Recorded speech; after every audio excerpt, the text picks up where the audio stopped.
পরওয়ারদিগার, তুমি যে আমাকে নিয়ামত দিয়েছ, আয় আল্লাহ, পিপিলিকার কথা বোঝার মতো যে একটা যোগ্যতা আপনি দিয়েছেন, এই কারণে আল্লাহ তোমার শুকরিয়া।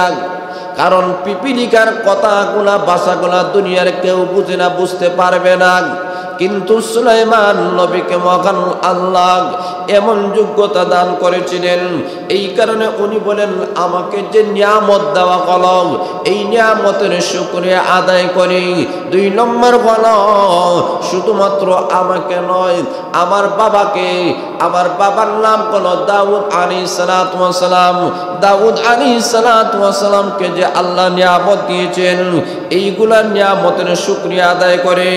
3 নম্বর হলো, আয় মহান আল্লাহ, তুমি আমাকে এমন তৌফিক দান করো যাতে আমি নেক আমল করতে পারি, যাতে আমি তোমার রহমতের অন্তর্ভুক্ত হতে পারি, এমন নেক কর্মওয়ালা বান্দাদের অন্তর্ভুক্ত হতে পারি। সুবহানাল্লাহ। সুলাইমান আলাইহিস সালাতু ওয়াস সালাম আল্লাহ শুকরিয়া আদায় করেন। তামাম পৃথিবীর বাদশা হওয়ার পরেও আল্লাহর নাশুকুর বান্দা হন নাই, আল্লাহর শুকরিয়া আদায় করেছেন। এই থেকেই বোঝা যায়, যাকে যেই নিয়ামত দেওয়া হয়, এই নিয়ামতের শুকরিয়া যখন আদায় করা হয়, আল্লাহর রাসূল বলেন তার নিয়ামতটা মহান আল্লাহ বাড়াইয়া দেয়। এখন আসুন মায়েরা, সুলাইমান আলাইহিস সালাতু ওয়াস সালাম ওই জায়গা থেকে উঠলেন। এমত অবস্থায় তার বাহিনীদের মধ্য থেকে একটা বাহিনী ছিল পাখিগুলা। পাখিদের মধ্যে একটা পাখির নাম ছিল হুদহুদ পাখি।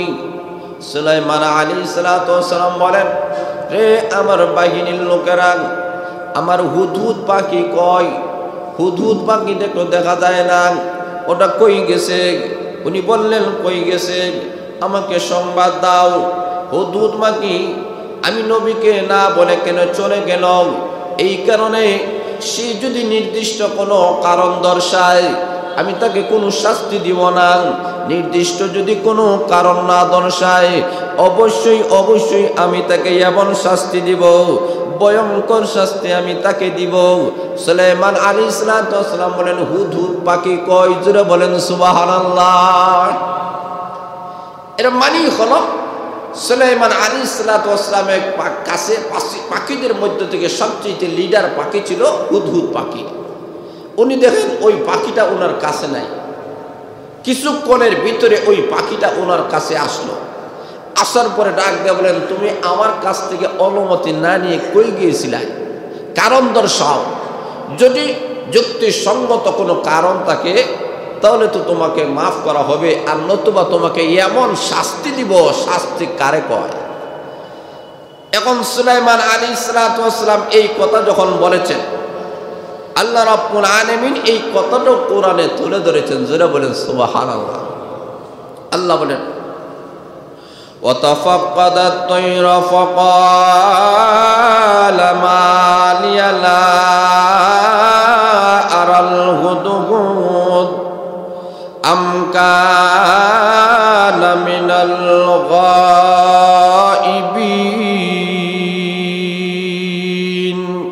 সুলাইমান আলাইহিস সালাতু ওয়াস সালাম বলেন, আমার পাখিদের মধ্য থেকে আমার প্রিয় পাখি হুদহুদ পাখিটা কই? এতে তো দেখা যায় না, কই আমার পাখিটা? আম কানা মিনাল গায়িবিন, সে কি গায়েব হয়ে গেছে? কই দেখা যায় না। আর ওই পাখিটা যদি আমার কাছে চলে আসে, উনি বলেন, লা উআযিবান্নাহু আযাবান শাদীদা, আমি অবশ্যই অবশ্যই তাকে কঠিন শাস্তি দিব, এমন কঠিন শাস্তি দেব যা সে বুঝবে। আর উনি বললেন, নতুবা উল্লেখযোগ্য কোনো কারণ আমাকে দর্শাতে হবে। আল্লাহ রাব্বুল আলামিন বলেন, এই কথাটা বলার পরে কিছুক্ষণের ভিতরে ওই পাখিটা সুলাইমান আলাইহিস সালাতু ওয়াস সালামের কাছে চলে আসলো। আল্লাহ বলেন, ফামাকাসা গায়রা বাঈদিন, দেরি করল না, কিছুক্ষণের ভিতরে ওই পাখিটা ফিরে আসলো। আসিয়া বলে, ফাকালা আহাতু বিমা লাম তুহিত বিহি ওয়াজিতুকা মিন সাবাইম বিনাবাইন ইয়াকিন। একটা পাখি কেমন ভাবে সুলাইমান আলাইহিসসালাতু ওয়াসসালামকে সংবাদ দিল। পাখি ডাক দিয়ে বলে, ও আল্লাহর পয়গাম্বর, আপনার দেশের মধ্যে এমন একটা প্রদেশ আছে যেটাকে সাবা এলাকা বলা হয়। এই এলাকা ইয়ামন দেশে, ইয়ামন দেশের একটা এলাকার নাম হলো সাবা। ওই দেশের মধ্যে একজন নারী আছে। এই নারীটা একদিক দিয়া নারী, আরেক দিক দিয়া রানী। তার নাম হলো বিলকিস। সে একটা সিংহাসন নিয়ে আছে, এত বিশাল বড় একটা সিংহাসন নিয়ে আছে, এবং ওই প্রদেশের উনি হচ্ছেন প্রধান, এবং ওনার কম আছে, গোষ্ঠী আছে, ওনার কথা সবার মানে, এবং ওনার একটা সিংহাসন আছে। এমন একটা সিংহাসন আছে, তাফসীরের মধ্যে উল্লেখ করা হয়েছে ওনার সিংহাসনের লম্বা হলো ৮০ হাত। কত হাত? ৮০ হাত। আর ওনার সিংহাসনের প্রস্থ হলো ৪০ হাত। আর ওনার সিংহাসনের নিচ থেকে উপর পর্যন্ত ৬০ হাত। এত বিশাল বড় একটা সিংহাসনের মধ্যে উনি বসে ওনার দেশ পরিচালনা করেন। এমন একজন রানী আছেন যার নাম বিলকিস। এমন একটা রানী, এই সিংহাসনের যে ভায়া আছে এইগুলো মণি এবং মুক্তার মাধ্যমে, সোনার রূপার মাধ্যমে এইগুলো বানানি হয়েছে। তার সিংহাসনটা এত বড়, তার রাজত্বটা কত বড়। কিন্তু আপনি শুনে আশ্চর্য হবেন যে এই যে বিলকিস রানী আছেন, এই রানীটার একটা অবস্থা হলো, সে আল্লাহর গোলামি করে না, আল্লাহর সামনে মাথা নত করে না, সে সূর্যের সামনে মাথা নত করে। তার গোষ্ঠীর লোকেরা, তার কওমের লোকেরা সূর্যের সামনে মাথা নত করে। যেই আল্লাহ সৃষ্টি করেছেন এই আল্লাহর সামনে মাথা নত করে না। এমন একটা আশ্চর্যজনক ঘটনা ওনার সামনে তুলে ধরেছে। অথচ সুলাইমান আলাইহিসসালাতু ওয়াসসালাম এর আগে এই ঘটনা সম্পর্কে উনি জানেন না। এই কথা যখন সুলাইমান আলাইহিসসালাতুর সামনে তুলে ধরেছে, তখন সুলাইমান আলাইহিসসালাম খুশি হয়ে গেলেন যে আমার রাজ্যের ভিতরে এমন অবস্থা যে আল্লাহর গোলামি না করে সূর্যের ঘোরা করে, এটা কখনো তো হতে পারে না। আমি একদিক দিয়ে আল্লাহর পয়গাম্বর, এটা কখনো হতে পারে না, মেনে নিতে পারি না। তখন সুলাইমান আলাইহিসসালাম বললেন, রে হুদহুদ পাখি, তুমি সত্য না মিথ্যা এটা প্রমাণ হবে তোমার মাধ্যমে। আমি একটা চিঠি লিখে দিই, ওই চিঠিটা তোমার টুটের মধ্যে রেখে ওই বিলকিস রানীর কাছে না পৌঁছাইয়া দিবাই, তার কাছে পৌঁছাইয়া দিবাই, আর বলবা সে যেন আমার কাছে আনুগত্য সহকারে যেন আমার কাছে চলে আসে। যদি না আসে তো অবস্থাটা ভয়াবহ হয়ে যাবে। এই সংবাদটা তার কাছে পৌঁছাইয়া দাও। সুলাইমান আলাইহিসসালাতু ওয়াসসালাম সুন্দর করে একটা চিঠি লিখলেন। চিঠি লিখে হুদহুদ পাখির কাছে দিলেন, আর হুদহুদ পাখিটা তার টুটের মধ্যে রেখে ওই জায়গার মধ্যে চলে গেল। যেই কথাটাও আল্লাহ কুরআনের মধ্যে বলেছেন, জোরে বলেন সুবহানাল্লাহ। আল্লাহ বলেন, قالت يا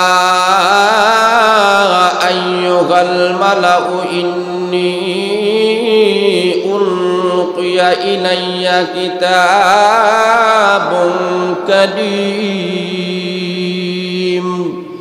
আল্লাহ রাব্বুল আলামিন বলেন, সুলাইমান আলাইহিসসালাতু ওয়াসসালাম ওই পাখির কাছে যখন উনি চিঠিটা দিয়েছেন, চিঠিটা দেওয়ার সাথে সাথে বিলকিস রানীর কাছে যখন চিঠিটা পৌঁছিয়েছে, বিলকিস রানীর সাধারণ কোনো মহিলা ছিল না, বড় বুদ্ধিজীবী মহিলা ছিল।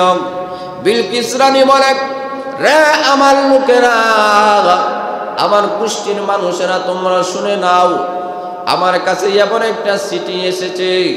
ইলাইয়া কিতাবুন, এমন একটা কিতাব আমার কাছে এসেছে। কারীম, সম্মানিত একটা কিতাব, সম্মানিত একটা চিঠি এসেছে। এই চিঠির বড় দাম, কারণ চিঠির অবস্থার দিকে লক্ষ্য করলে দেখা যায় চিঠিটা যেমন তেমন মানুষ দেয় নাই।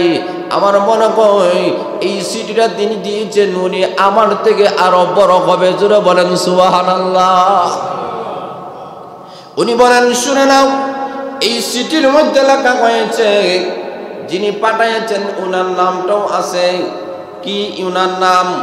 আল্লাহ রাব্বুল আলামিন কোরআনে উল্লেখ করেছেন, ইন্নাহু মিন সুলাইমান। এটা সুলাইমান বাদশাহ সুলাইমানের পক্ষ থেকে এই সিটিটা এমন একটা সিটি, যেই সিটিটা শুরু হয়েছে আল্লাহর নামে। জোরে বলেন কার নামে? উনি বলেন ওয়া ইন্নাহু বিসমিল্লাহির রহমানির রহিম। উনি বলেন এটা বাদশাহ সুলাইমানের কাছ থেকে এসেছে, আর এই সিটিটা শুরু হয়েছে আল্লাহর নামে, যিনি রহমান যিনি রহিম। ওই রহমান এবং রহিমের নামে এই সিটিটা শুরু হয়েছে। তাহলে বোঝা গেল এই সিটিটা বড় দামি, এই সিটিটা বড় সম্মানিত। মুফাসসিরিন একরাম বলেন বিলকিস রানী এই সিটিটাকে সম্মানিত বলার কারণে, এই সিটিটার প্রতি সম্মান মর্যাদা রাখার কারণে মহান আল্লাহ তার কপালে হেদায়েত জুটিয়ে দিছে। এই বিলকিস রানী কলমা পড়ে মুসলমান হয়ে গেছে। এই থেকেই আল্লাহ বোঝাতে চায় যে কোনো ভালো জিনিসকে যদি কেউ ভালোবাসে, তো এই ভালোবাসাইটাই নাজাতের উসিলা। জোরে বলেন না সুবহানাল্লাহ।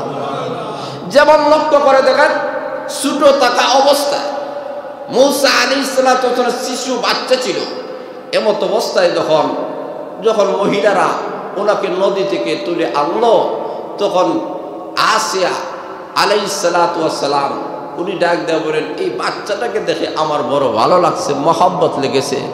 আল্লাহ ডাক দেওয়া বলেন আমার মূসা এখনো নবী হয় নাই, কিন্তু তাকে ভালোবেসেছে আসিয়া, এই কারণে আসিয়ার কপালে তোমরা হেদায়েত লিখে দাও।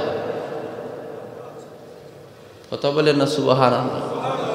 আর পক্ষান্তরে ওই মুহূর্তে ফেরাউন ডাক দেওয়া হয় না, এই ছেলেটা আমার ভালো লাগছে না। আল্লাহ ডাক দেওয়া হয় ছোট সন্তানকে তুমি ভালোবাসো না, এই কারণে ফেরাউনের কপালে হেদায়েত নাই। তাহলে ভালো কোনো জিনিসের প্রতি যদি কেউ ভালোবাসা রাখে, এটা তার নাজাতের উসিলা হয়। আল্লাহ রাব্বুল আলামিন বলেন যে এই বিলকিস রানী এই সিটিটার প্রতি সম্মান দেখাইয়াছিল, এই কারণে আল্লাহ তার কপালে হেদায়েত রেখেছে।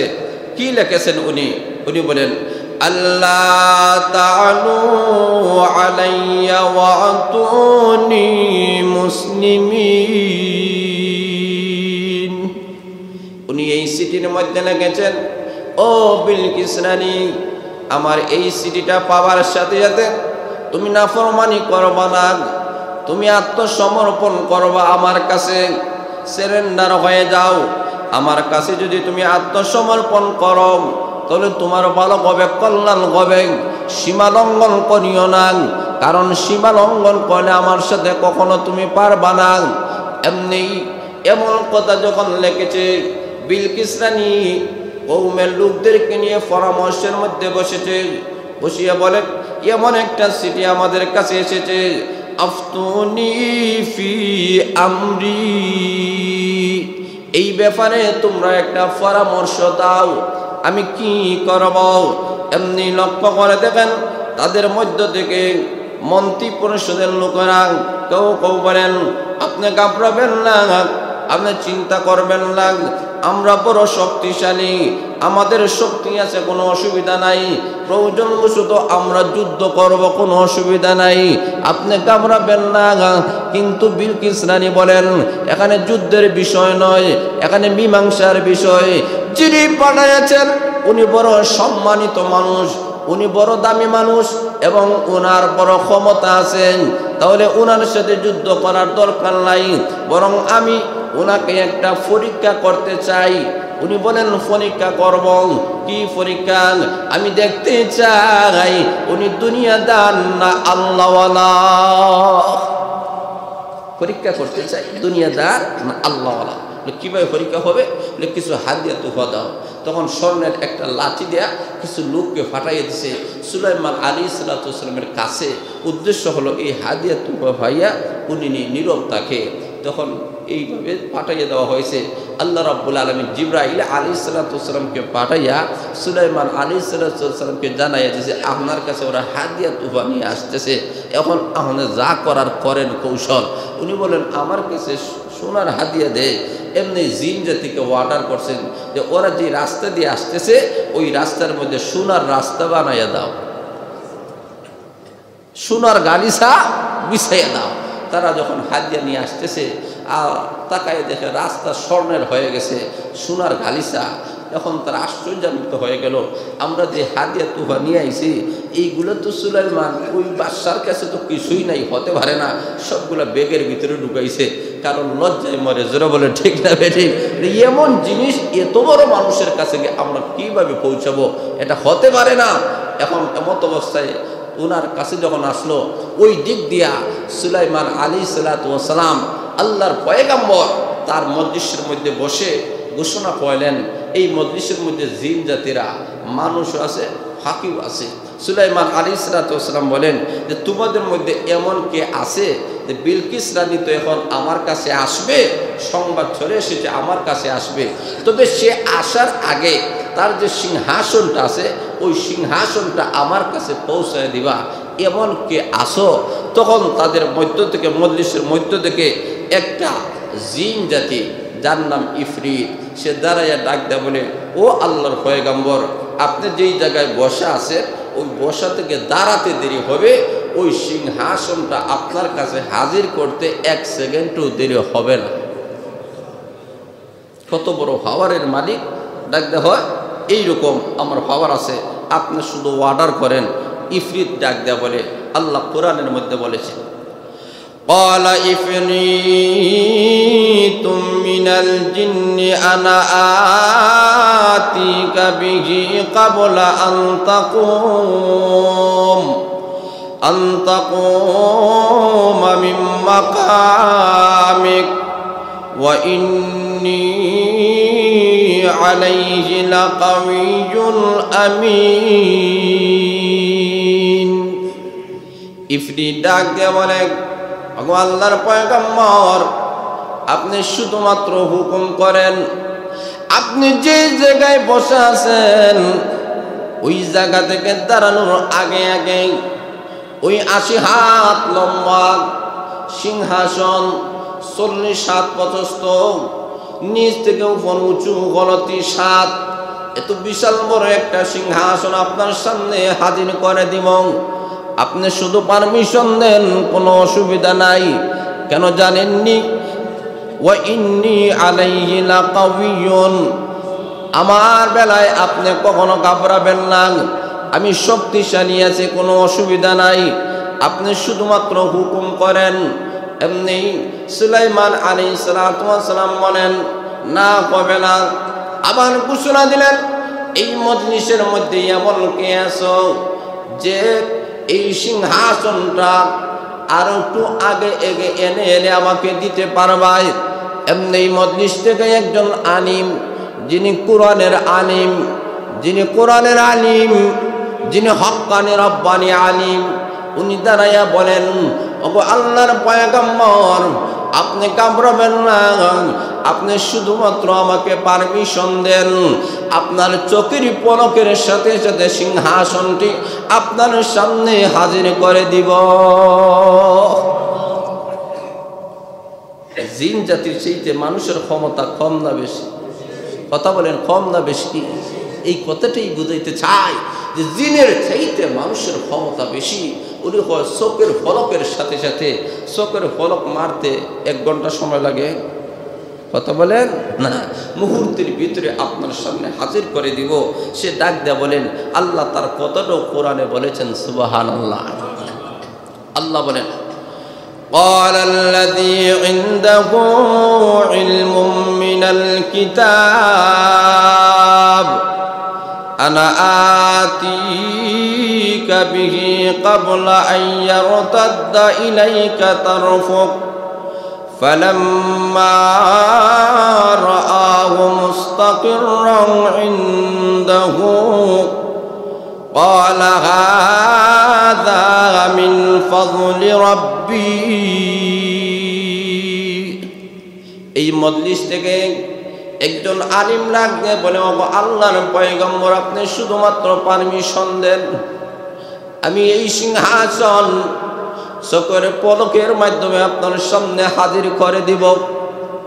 এখন বস্তু থেকে ওই আলিমের মধ্যে এমন কি পাওয়ার, এমন কি ক্ষমতা আল্লাহ দিয়েছেন, এত বিশাল বড় একটা সিংহাসন চোখের পলকের মাধ্যমে কিভাবে হাজির করে দিবেন? মুফাসসিরিন একরাম বলেন ওই আলিমের মধ্যে একটা জ্ঞান ছিল, সেটা হলো উনি ইসমে আজম জানতেন। ইসমে আজম পরে উনি শুধুমাত্র ইসমে আজম পড়েছেন, পড়তে দেরি হয়েছে, আবার মহান আল্লাহ ওই সিংহাসনটি হাজির করে দিতে একটা সেকেন্ডটাও দেরি হয় নাই।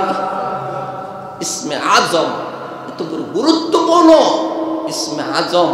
ইসমে আজমের সাথে সাথে ওই লোকটার সুলাইমান আলাইহিস সালাতু ওয়াস সালামের সিংহাসনটা হাজির হয়ে গেল। তখন জিনের চাইতে আলিমের পাওয়ার বেশি, আলিমের চাইতে ইসমে আজমের পাওয়ার বেশি। ইসমে আজমের মাধ্যমেই যদি এত বিশাল বড় একটা সিংহাসন সুলাইমান পয়গম্বরের সামনে হাজির করতে পারে, এই সিংহাসন মহান আল্লাহ রাব্বুল আলামিন যাকে দান করেছেন সে কত বড়, এবং সেই লোকটাকে যিনি সৃষ্টি করেছেন সেই মহান আল্লাহ কত বড়, সেই রাজত্ব যে আল্লাহ দান করেছেন সেই রাজত্বটা কত বড়, সেই মহান আল্লাহ কত বড়। জোরে বলেন আল্লাহু আকবার। আল্লাহ রাব্বুল আলামিন বোঝাতে চায় যে সব জিনিসের চাইতে আল্লাহ বড়, সবচেয়ে গুরুত্বপূর্ণ, সবচেয়ে বড়। এই কারণে যারা আলিম হয়, যারা হক্কানি রব্বানি আলিম, একজন আলিমের কত পাওয়ার, কত মর্যাদা আমরা অনেক সময় বুঝি না। একজনে ডাক দেওয়া হয়, হুজুর আপনি যে এই ফু দিলে পেটের ব্যথা ভালো হয় কিভাবে, এই ফুর মধ্যে পাওয়ার কিভাবে আসে বুঝি না। উনি ডাক দেওয়া বলেন, এমনি ডাক দেওয়া বলেন তুমি হারামের বাদশা। যেই বলেছেন হারামের বাদশা, ডাক দেওয়া হয় হুজুর মুখ সামলে কথা বলেন, আপনি আমাকে হারামের বাদশা কেন বললেন? উনি মুচকি হাসিয়ে দিয়ে বলেন, হারামের বাদশা একটা কথা বলছি, তোমার শরীরে এত হিট চলে আসলো কিভাবে? হুজুর কথাটার হওয়ার আছে, একটা কথার মধ্যে যদি এমন হওয়ার তাকে আমাকে ধরে লাইতে চাও, তাহলে আমার ফুর মধ্যে যেই ফু আল্লাহর কালাম করে দিয়েছি, এই আল্লাহর কালামের পাওয়ার আছে কি নাই? কথা বলেন আছে কি নাই? আছে। সে আল্লাহর কালামের পাওয়ার আছে, ইসমে আজমের পাওয়ার আছে। আল্লাহ বুঝাইয়ে দিলেন যে ইসমে আজমের দাম কতটুকু। সুলাইমান আলাইহিস সালাতু ওয়াস সালামের সামনে সেই সিংহাসনটা যখন হাজির হয়ে গেল, ওই দিক দিয়ে বিলকিস রানী আসতেছে। আল্লাহ রাব্বুল আলামিন বলেন, সুলাইমান নবীকে আল্লাহ এমন পাওয়ার দিয়েছেন, জিন জাতিদের মধ্য থেকে ঘোষণা করলেন যে এই সিংহাসনের একটা অবস্থা একটু পরিবর্তন করে দাও, আমি বিলকিস রানীকে একটু পরীক্ষা করতে চাই, কারণ সে দেখলেই তো মনে করবে তার সিংহাসন, একটু পরিবর্তন করে দাও, আমি একটু তাকে পরীক্ষা করতে চাই সে কেমন বুদ্ধিজীবী মহিলা। আর সেই বিলকিস রানীও সাধারণ নয়, একজন বুদ্ধিজীবী মহিলা ছিলেন। এখন আসুন ভাইরা, আল্লাহ রাব্বুল আলামিন সুলাইমান আলাইহিস সালাতু ওয়াস সালামের সেই সিংহাসন আনালেন। বিলকিস রানীও ওই দিক দিয়ে আসলো, উনাকেও আনলেন। বিলকিস রানীও কলমা পড়ে মুসলমান হয়ে গেল। এখন আসুন ভাইরা, সুলাইমান আলাইহিস সালাতু ওয়াস সালাম পৃথিবীর বাদশাহ হওয়ার পরে উনি ডাক দিয়ে বলেন, শুনে নাও, যেই মহান আল্লাহ আমাকে এত ক্ষমতা দিলেন, তামাম পৃথিবীর বাদশাহিয়ত দিলেন, 3 শ্রেণীর মাখলুককে আমার বাহিনী বানাইলেন, আমি এই সবগুলা পেয়ে কি করব? আল্লাহ রাব্বুল আলামিন সেই কথাটাই আল্লাহ কুরআনে তুলে ধরেছেন। আল্লাহ রাব্বুল আলামিন বলেন, সুলাইমান আলাইহিস সালাতু ওয়াস সালাম বলেন, ক্বালা হাযা মিন ফাদলি রাব্বি, এটা আর কিছুই নয়, এটা আমার মহান আল্লাহর দয়া। উনি বলেন এতটুকু যে হলো, এই সবগুলোর মধ্যে আমার কোনো ক্যাপাসিটি নাই, কোনো পাওয়ার নাই, সবগুলো কার দয়া? আমি যেই কথাটা আপনাদের সামনে তুলে ধরতে চাই সেই কথাটা হলো, আপনাকে আমাকে আল্লাহ যত নিয়ামত দিয়েছেন এই সবগুলোর মধ্যে আমার নিজস্ব কোনো ক্ষমতা, জোরে বলেন ক্ষমতা নাই। সর্বময় ক্ষমতার মালিক কে? এই কারণে উনি বলেন এই সবগুলা নিয়ামত যে আমার মহান আল্লাহ দিয়েছেন, কেন দিয়েছেন? আল্লাহ বলেন, লিয়াবলুয়ানি, মহান আল্লাহ আমাকে পরীক্ষা করতে চায়। কি পরীক্ষা? আশকুরু আম আকফুর, আমি কি আল্লাহ নিয়ামতের শুকরিয়া আদায় করব না নাফরমানি করি, না নিয়ামতের নাশুকরি করি? এই পরীক্ষা আল্লাহ আমাকে দিয়েছেন। এত বিশাল বড় একটা ক্ষমতা ভাইয়া আল্লাহকে ভুলে যাই কিনা, আল্লাহ নিয়ামতের কথা স্মরণ রাখি কিনা, আল্লাহ আমাকে পরীক্ষা করতে চাই। এই কারণে সুলাইমান আলাইহিস সালাম বলে, আল্লাহ এত বড় ক্ষমতা দিয়েছেন, কাজে আল্লাহ তোমাকে বলতে পারি না। সুলাইমান আলাইহিস সালাম দিনের বেলা রোজা রাখে, রাত্রিবেলায় আল্লাহর দরবারে কান্নাকাটি করে। এমনি সুলাইমান বলেন, যে মহান আল্লাহ আমার মতো একজন মানুষকে এতই ক্ষমতা দিলেন, এই আল্লাহর নিয়ামতের নাশুকরি কখনো করা যায় না। উনি দিনের বেলায় রোজা রাখেন, রোজা রেখে আল্লাহর দরবারে শুকরিয়া আদায় করেন। আল্লাহ গো, এতটুকু ক্ষমতা তুমি দিলা, এতটুকু নিয়ামত তুমি আমাকে দান করেছ। এমন নিয়ামত দান করেছেন, সাগরের তলদেশে কি আছে উনি দেখতে পারেন। এমন ক্ষমতা মহান আল্লাহ উনাকে দিয়েছেন। সাগরের উপর দিক দিয়ে যে আমরা এইদিকে সাগরের মধ্যখানে এমনি বুড়ি বুড়ি দিতেছে, ঢেউ উঠতেছে। জিন জাতির মধ্য থেকে একটা জিনকে বলে, দেখো তো তলদেশে কি আছে। এমনি তলদেশের মধ্যে গিয়া দেখেন একটা বিশাল বড় পাথর, সাদা পাথর দেখা যায়। ওই পাথরটা নিয়ে উনি আল্লাহর পয়গাম্বর সামনে হাজির হয়ে গেলেন। উনি বললেন, পাথরের ভিতরে কি আছে? পাথরটাকে দ্বিখণ্ডিত করে দাও। দ্বিখণ্ডিত করা হয়েছে। এমনি তাকায়া দেখে পাথরের ভিতরে একটা যুবক মহান আল্লাহর সিজদায় পড়ে রয়েছে। আল্লাহর পয়গম্বর বলেন, সুলাইমান, পাথরের ভিতরে কিভাবে তুমি অক্সিজেন পাও? কে তোমাকে খাওয়ায়? কিভাবে তুমি রাত এবং দিন নির্ণয় করো? যুবকটা ডাক দিয়ে বলে, ওগো আল্লাহর পয়গম্বর, পাথরের ভিতর যখন অন্ধকার হয় তখন আমি বুঝি রাত্র হয়েছে, যখন আলো হয় তখন আমি বুঝি দিন হয়েছে। তুমি কিভাবে এই জায়গায় খাও? কে তোমাকে খাবার পৌঁছায়া দেয়? যুবক ডাক দেবে, আল্লাহর ওলি গো, আল্লাহর পয়গম্বর, এই জায়গার মধ্যে আমার মহান আল্লাহ, আমার পেটে যখন খিদা লাগে এই জায়গার মধ্যে অটোমেটিক গাছ তৈরি হয়ে যায়। ওই গাছ থেকে ফল খেয়ে আমার পেটের খিদা নিবারণ করি। এবার আল্লাহর পয়গম্বর বলেন, সুলাইমান, এই পাথরের ভিতরে তুমি কিভাবে আসলা? কতদিন পর্যন্ত পাথরের ভিতরে অবস্থান করতেছ? যুবক ডাক দেবেন, আল্লাহর ওলি গো, ওগো পয়গম্বর, অনেক দিন যাবত এই পাথরের ভিতরে আছে। বলে কিভাবে আসলাম? বলে আমি নদীর কিনারার কাছে ছিলাম, হঠাৎ করে পাথরটা চলে আসলো। আমি সুন্দর পাথর দেখে গেলাম, পাথরের ভিতরে বসে পড়লাম। এমনি পাথরটা জয়েন হয়ে আমাকে তলদেশে নিয়ে গেল। সেই দিন থেকে যে আমি সাগরের তলদেশে আছি, আজও পর্যন্ত আছি। আমার মহান আল্লাহ ওই জায়গায় আমাকে অক্সিজেন দেয়, আমাকে খাওয়ায়।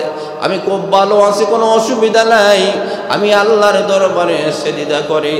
আল্লাহর পয়গম্বর বলেন, এত ফজিলতপূর্ণ এমন কি আমল তুমি করেছো যার কারণে আল্লাহ এত সম্মানিত তোমাকে করেছেন? ওই যুবক যোগ দিয়ে বলে, এমন কোনো আমল করি নাই। একটা আমলের কথা আমার মনে আছে। আমার মা বৃদ্ধ ছিল, এই বৃদ্ধা মা চলতে পারে না, খাইতে পারে না। আমি নিজের হাত দ্বারা আমার মাকে আমি খাওয়াতাম। আমি নিজের কাঁধে করে করে আমার মাকে এক জায়গা থেকে আরেক জায়গায় নিতাম।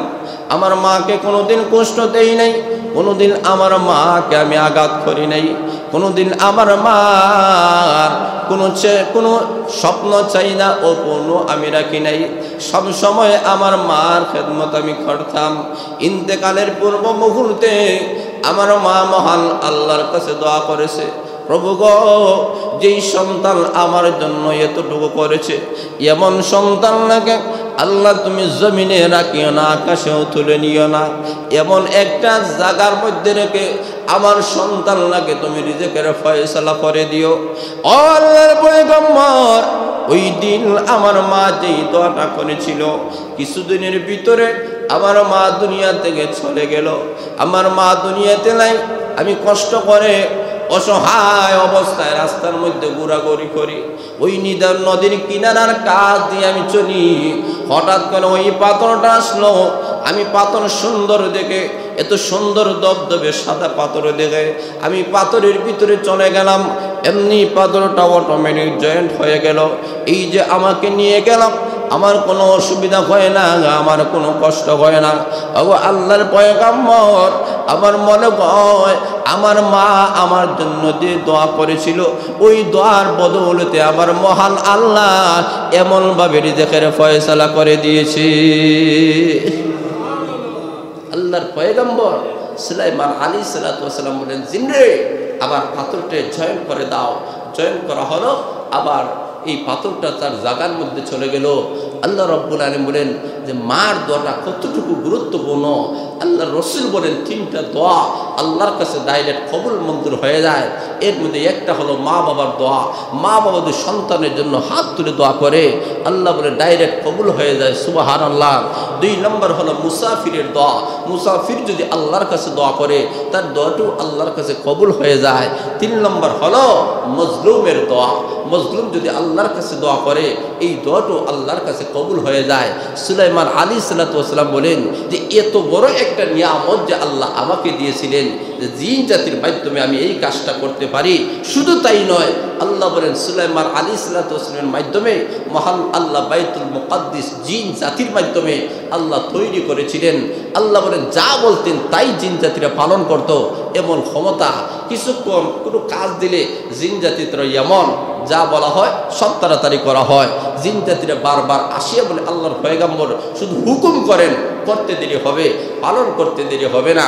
এই কারণে সুলাইমান আলাইহিসসালাতু ওয়াসসালাম বলেন এতটুকু নিয়ামত আমার মহান আল্লাহ যে দিয়েছেন, এই নিয়ামতের শুকরিয়া হিসাবে আমি দিনের বেলায় রোজা রাখি, রাত্রে আল্লাহর গোলামি করি। তাহলে এই থেকেই বোঝা যায় যে সুলাইমান আলাইহিসসালাতু ওয়াসসালামকে যে আল্লাহ এতটুকু নিয়ামত দেওয়ার পরে যদি আল্লাহকে যদি ভুলে নাই, আর আল্লাহ বলেছেন যারা আমার নিয়ামতের শুকরিয়া আদায় করে আমি তার নিয়ামত বাড়াইয়া দিই। আর হুজুর বলেন না সুবহানাল্লাহ। এখন শুনবায়রা সুলাইমান আলাইহিসসালাতু ওয়াসসালাম এমনভাবে আল্লাহর নিয়ামতের শুকরিয়া আদায় করলেন। এই থেকেই আমাদের জন্য শিক্ষা, শুধু ঘটনা নয়, এই ঘটনাগুলো থেকে আমাদের জন্য শিক্ষা। আল্লাহ আমাদেরকে যে স্তরে রেখেছেন, যাকে যে অবস্থায় রেখেছেন, কাউকে আল্লাহ শরীরের সুস্থতা দিয়েছেন, এটাও একটা নিয়ামত, যেটা বলে ঠিক না। কাউকে বাড়ির মালিক বানাইছেন, এটাও নিয়ামত। কাউকে গাড়ির মালিক বানাইছেন, এটাও নিয়ামত। কাউকে বিজনেসের মালিক বানাইছেন, এটাও নিয়ামত। কাউকে আল্লাহ বিভিন্ন রকমের যে নিয়ামতগুলো দিয়েছেন, এই নিয়ামতের শুকরিয়াত হিসাবে মানুষেরা যদি আল্লাহকে না বলে, যে আল্লাহ দিয়েছেন সে আল্লাহকে যদি না বলে, কারণ আমরা যতই টাকা পয়সা দন দৌলত হয় না কেন, সুলাইমান আলাইহিসসালাতু ওয়াসসালামের মতো তো হওয়া সম্ভব, তোরা বলেন সম্ভব না। উনি তো পৃথিবীর বাদশা ছিলেন, 60 জনের মধ্যে থেকে একজন বাদশা ছিলেন। এত বড় বাদশা হওয়ার পরেও যদি আল্লাহকে বলে নাই, তাহলে আমরা তো আল্লাহকে বলার কখনো বলা যাবে না। সেই আল্লাহকে স্মরণ করতে হবে। সেই আল্লাহকে স্মরণ করার উত্তম মাধ্যম হলো এই মসজিদগুলা, যেটা বলেন ঠিক না। এই মসজিদগুলোকে আমরা মনে প্রাণে ভালোবাসতে হবে, মসজিদগুলোকে মহাব্বত করতে হবে। এই যে বদিকুনা মসজিদ, আলহামদুলিল্লাহ, এই মসজিদ শুরু থেকে নিয়ে এই পর্যন্ত মুসল্লিরা কম হইতেছে না বাড়তেছে? আরো যারা বলেন বাড়তেছেন, মুসল্লিরা দিন দিন বাড়তেছেন, মসজিদও উন্নত হইতেছে, মসজিদ প্রশস্ত হইতেছে। মুসল্লিরা যত বাড়বে মসজিদের উন্নয়ন তত হবে। নতুন মসজিদের কাজ সংস্কার হইতেছে। আপনাদের সবার কাছে আমার আকুল আহ্বান, আমরা আমাদের ধন সম্পদ নিয়ে, টাকা পয়সা নিয়ে আমরা খবরে যাব না। এই সম্পদগুলা কিয়ামতের দিন মুসিবত হয়ে আমাদের জন্য দাঁড়াবে। কিন্তু যে সম্পদটা মসজিদে দান করে গেছেন, এই সম্পদগুলো কিয়ামতের দিন নিজের হয়ে যাবে, জোরে বলেন সুবহানাল্লাহ। এই কারণে এই বদিকুনা জামে মসজিদে আমরা মন খুলে উন্মুক্তভাবে আল্লাহর রাস্তায় দান করতে রাজি আছিনি? জোরে রাজি আছি তো ইনশাআল্লাহ। সবার কাছে আমার আকুল আহ্বান, এই সিলেট বিভাগের মধ্যে ঐতিহ্যবাহী এই মসজিদ